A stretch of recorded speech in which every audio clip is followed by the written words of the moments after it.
श्री शिवाय नमस्तुभ्यम। स्वागत है आपका शिव पुराण श्री कोटि रुद्र संहिता 26वें अध्याय में। गौतमी गंगा का प्राकट्य। सूत जी बोले, हे ऋषिगणों, महर्षि गौतम देवी अहिल्या एवं अपने अन्य शिष्यों को साथ लेकर किसी अन्य जगह पर आश्रम बनाकर रहने लगी। सर्वप्रथम गौतम ऋषि ने ब्रह्मगिरि पर्वत की परिक्रमा की।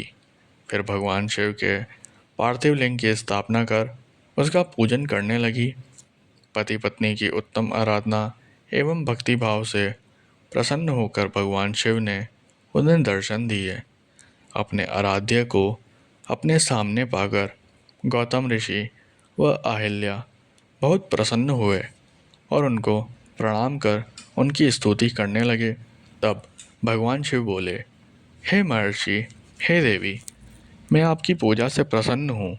मांगिए, क्या वर मांगना चाहते हैं? भगवान शिव के वचन सुनकर ऋषि गौतम बोले, भगवान, मुझ पर कृपा करके मुझे गौहत्या के पाप से बचा लीजिए। तब शिव जी बोले, आपसे कोई अपराध नहीं हुआ है। वह सब तो उन दुष्ट दुराचारियों द्वारा रची गई माया थी। आप तो निर्दोष हैं। यह सुनकर महर्षि के सारे दुख दूर हो गए। तब उन्होंने शिवजी से कहा कि भगवान, मुझ पर कृपा करके पतित पावनी गंगा जी को यहाँ प्रकट करें, जिससे सभी प्राणियों का कल्याण हो सके। गौतम ऋषि की प्रार्थना सुनकर शिवजी ने उन्हें गंगा जल दिया। वही गंगा जल श्री गंगा जी का स्त्री रूप बन गया। तब गौतम जी ने उन्हें प्रणाम कर उनकी स्तुति की।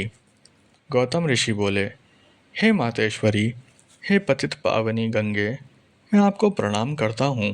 आप पापों का खंडन करने वाली एवं अपनी शरण में आए भक्तों को मुक्ति देने वाली हैं। मैं हाथ जोड़े आपकी शरण में आया हूँ। आप मेरे पापों को नष्ट करके मुझे नरक में जाने से बचा दो। तब उनकी स्तुति से प्रसन्न होकर गंगा जी ने उनके पापों को अपने निर्मल जल से धो दिया। फिर वे वहाँ से जाने के लिए सर्वेश्वर शिव से आज्ञा मांगने लगी। तब शिवजी बोले, हे गंगे, आप पापों का नाश करने वाली हैं, इसलिए लोक कल्याण के लिए यहीं पृथ्वी पर विराजें। हे कल्याणी, आपको कलयुग में 28वें मनवंतर के समाप्त होने पर यही पृथ्वी लोक पर निवास करना होगा और सच्चे मन एवं भक्ति भावना से अपने जल में स्नान करने वाले श्रद्धालुओं के पापों को नष्ट करना होगा। कलयुग में पापों को नष्ट करने का यही एक साधन होगा।